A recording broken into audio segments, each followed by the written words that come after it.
ಇವತ್ತು chief minister ಮತ್ತು ನಮ್ಮ ರೆವಿನ್ಯೂ ಮಿನಿಸ್ಟರು ಉತ್ತರ ಕರ್ನಾಟಕದ ಅನೇಕ ವಿಚಾರ ಏನು ಚರ್ಚೆ ಆಗಿದೆ ಉತ್ತರ ಕೊಡ್ತಾರೆ. ನಾನು ಕೂಡ ಇರಿಗೇಷನ್ ಸಂಬಂಧಪಟ್ಟಂತೆ ಕೆಲವು ವಿಚಾರಗಳನ್ನು UKP, ಮಾದಾಯಿ ಮತ್ತು ಬೇರೆ ಎಲ್ಲ ವಿಚಾರಗಳ ಬಗ್ಗೆ ಕೂಡ ನಾನು ಅವಕಾಶ ಸಿಕ್ಕಿದೆ.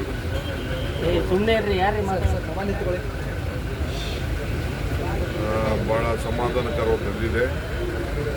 ರೈತರಿಗೆಲ್ಲ ಅನುಕೂಲ ಆಗಿದೆ. ಕಬ್ಬಿನ ಬೆಲೆ, ಮೆಕ್ಕೆಜೋಳದ ಬೆಲೆ ಇವೆಲ್ಲ ಕೇಸ್ಗಳನ್ನೆಲ್ಲ ಬಗೆಹರಿಸಿದ್ದೇವೆ.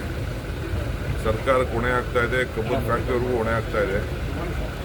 ಆದರೂ ರೈತ ಹಿತದೃಷ್ಟಿಯಿಂದ ಕಾಪಾಡಿದ್ದೀವಿ. ಇದನ್ನೆಲ್ಲ ರೈತರು ಗಮನದಲ್ಲಿ ಇಟ್ಕೊಳ್ಬೇಕು.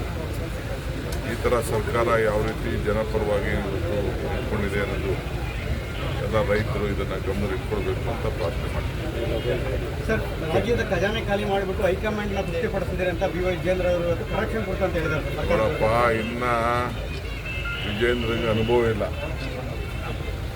ಖಜಾನೆ ಯಾವ ಖಜಾನೆ ಖಾಲಿಯಾಗಿದೆ? ಯಾವ ಖಜಾನೆ ಖಾಲಿಯಾಗಿದೆ ಹೇಳಬೇಕು.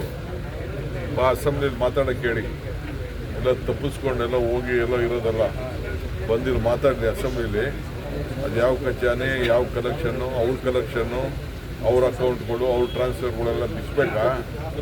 ಬಂದು ಅಸೆಂಬ್ಲಿಲಿ ಮಾತಾಡೋಕ್ಕೆ ಹೇಳಿ. ಮಾತಾಡ್ತೀವಿ. ನನಗೂ ಗೊತ್ತಿದೆ ಏನೇನು ಮಾತಾಡಬೇಕು ಅಂತ. ಸ್ವಲ್ಪ ಮಾತಾಡ್ಬೇಕಾದ್ರೆ ಭಾಳ ಇತಿಮಿತಿಯಿಂದ ಪಕ್ಷದ ಅಧ್ಯಕ್ಷರೇ ಮಾಡ್ಕೊಳ್ಳಿ.